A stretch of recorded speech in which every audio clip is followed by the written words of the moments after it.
चंद्रधर शर्मा गुलेरी की एक ऐसी कहानी जो कभी पुरानी नहीं होती। उसने कहा था, ये सिर्फ एक कहानी नहीं है, बल्कि प्यार, फर्ज और एक ऐसे वादे की दास्तां है जो जंग की हदों से भी बहुत आगे निकल जाता है। तो चलिए इस कहानी में गहरे उतरते हैं। चलिए सीधे चलते हैं फर्स्ट वर्ल्ड वॉर के मैदान में, फ्रांस के वो बर्फीले कीचड़ से भरे खंदक, जहां हमारी कहानी शुरू होती है। माहौल ऐसा है जहां मौत का सन्नाटा पसरा है और हर सिपाही के मन में बस एक ही उम्मीद है कि बस अगली सुबह देखने को मिल जाए। और यही हमारी मुलाकात होती है कहानी के हीरो से, जमादार लहना सिंह से, जो 77वीं सिख राइफल्स का एक बहादुर सिपाही है। सोचिए जरा, हर तरफ कीचड़, ऐसी ठंड जो हड्डियों को जमा दे, और दुश्मन का खौफ तो खैर है ही। यही वो हकीकत थी जिसमें लहना और उसके साथी जी रहे थे। लहना सिंह की जिंदगी ना वो दो अलग अलग दुनियाओं में बटी हुई है। एक तरफ है उसके बचपन की, अमृतसर की वो खूबसूरत यादें, और दूसरी तरफ है फ्रांस के इन खंदकों की कड़वी सच्चाई। और जानते हैं इन दोनों दुनियाओं को क्या जोड़ता है? सिर्फ एक वादा, एक ऐसा वादा जो तय करेगा कि लहना सिंह का अंजाम क्या होगा। और यहाँ हमें लहना का एक अलग ही रूप देखने को मिलता है। वो क्या करता है, अपना कोट, अपना कंबल, सब कुछ बीमार बोधा को दे देता है ताकि वो ठंड से बचा रहे, और खुद बस आग के पास बैठकर रात काट लेता है। ये सिर्फ एक फौजी का अपने अफसर के लिए फर्ज नहीं था। नहीं, ये मामला कुछ और ही था, कुछ बहुत गहरा।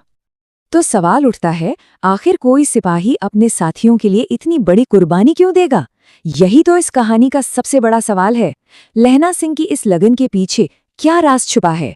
ये एक ऐसी पहेली है जो धीरे धीरे ही खुलेगी। तो अब कहानी में एक नया मोड़ आता है। भेस में दुश्मन। खंदक में जो एक झूठी सी शांति थी ना, वो अब टूटने वाली है, क्योंकि अंधेरे में कोई उनकी तरफ बढ़ रहा है। और ये कौन है? ये है दुश्मन की एक बहुत ही चालाक चाल। एक जर्मन जासूस उन्हीं के लेफ्टिनेंट साहब की वर्दी पहनकर आ गया है, और वो उन्हें एक ऐसे मिशन पर भेजना चाहता है जो असल में एक मौत का जाल है, जहां से कोई वापस नहीं आ सकता। लेकिन लहना सिंह कोई मामूली सिपाही नहीं है। उसे धोखा देना इतना आसान नहीं। उसकी नजरें कमाल की हैं। वो बस 4 छोटी छोटी चीजों को नोटिस करता है और पूरे धोखे का पर्दाफाश कर देता है। उसके बाल काटने का तरीका, शिकार की एक झूठी कहानी, उसकी किताबी उर्दू, और सबसे बड़ी गलती, एक सिख को सिगरेट ऑफर करना। और फिर वो अपने साथी वजीरा सिंह से कहता है, ये लाइन सुनिए, होश में आओ, कयामत आई है और लेफ्टिनेंट साहब की वर्दी पहनकर आई है। मतलब खतरा कितना बड़ा था, ये इस एक लाइन से पता चलता है। मौत सामने खड़ी थी, और वो भी अपनों का भेष धरकर। तो अब आता है कहानी का अगला हिस्सा, एक सिपाही का वादा। लहना उस जासूस की चाल को तो नाकाम कर देता है, लेकिन इसके फौरन बाद गोलियों और बमों की आवाज से पूरी रात दहल उठती है। एक भयानक लड़ाई शुरू हो जाती है, और यहीं से कहानी कुर्बानी के रास्ते पर चल पड़ती है। और जब लड़ाई का शोर थमता है तो हम देखते हैं कि लहना सिंह एक असली हीरो बनकर सामने आता है। उसे बहुत गहरे जख्म लगे हैं, लेकिन वो अपनी चोट सबसे छुपाता है। वो जिद करता है कि सूबेदार और उसका बेटा बोधा पहले सुरक्षित जगह पर जाएं। मतलब वो खुद मौत के मुंह में खड़ा है, लेकिन उसे फिक्र दूसरों की है। और जाते जाते वो सूबेदार से कहता है, जब घर जाओ तो कह देना कि जो मुझसे उसने कहा था वो मैंने कर दिया। बस यही वो शब्द है, यही वो राज है जिस पर पूरी कहानी का नाम टिका है। उसने कहा था। पर सवाल यह है कि ये उसने कौन है और ऐसा क्या कहा था? तो चलिए अब इस रात से पर्दा उठाते हैं। उसने कहा था। अब लहना की सांसें उखड़ रही हैं, और मरते मरते उसका दिमाग उसे बहुत बहुत पीछे ले जाता है। और यहीं हमें सारे सवालों का जवाब मिलता है। तो आखिर उसने क्या कहा था और कौन है वो? ये वो सवाल है जो कहानी की शुरुआत से हमारे दिमाग में घूम रहा है। तो चलिए अब इस गुत्थी को सुलझाते हैं।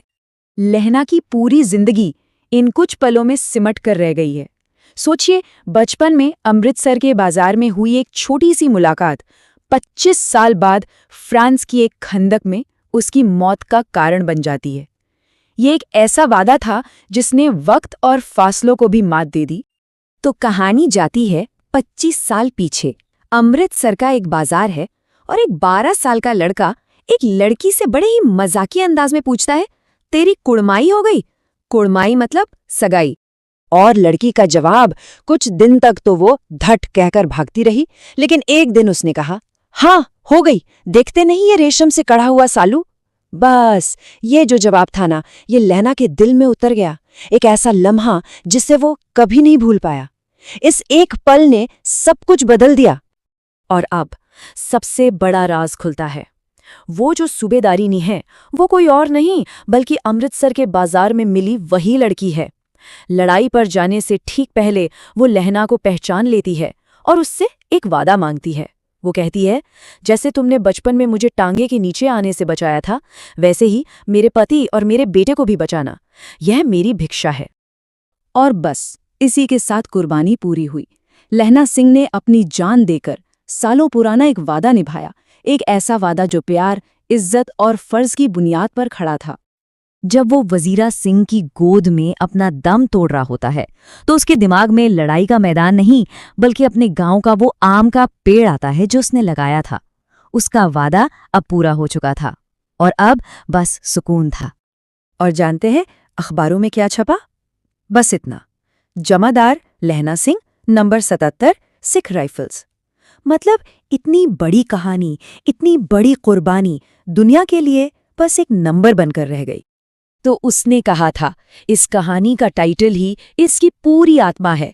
इसका मतलब है जो उसने कहा था। ये बस 3 शब्द नहीं है, ये वो वादा है जो लहना की जिंदगी और मौत दोनों का मकसद बन गया। और आखिर में ये कहानी हमें एक सवाल के साथ छोड़ जाती है कि दिल से किया गया एक वादा आखिर आपको कहाँ तक ले जा सकता है। ये कहानी प्यार, याद और एक इंसान के उस अटूट इरादे की है जो जंग और मौत से भी कहीं ज्यादा ताकतवर है।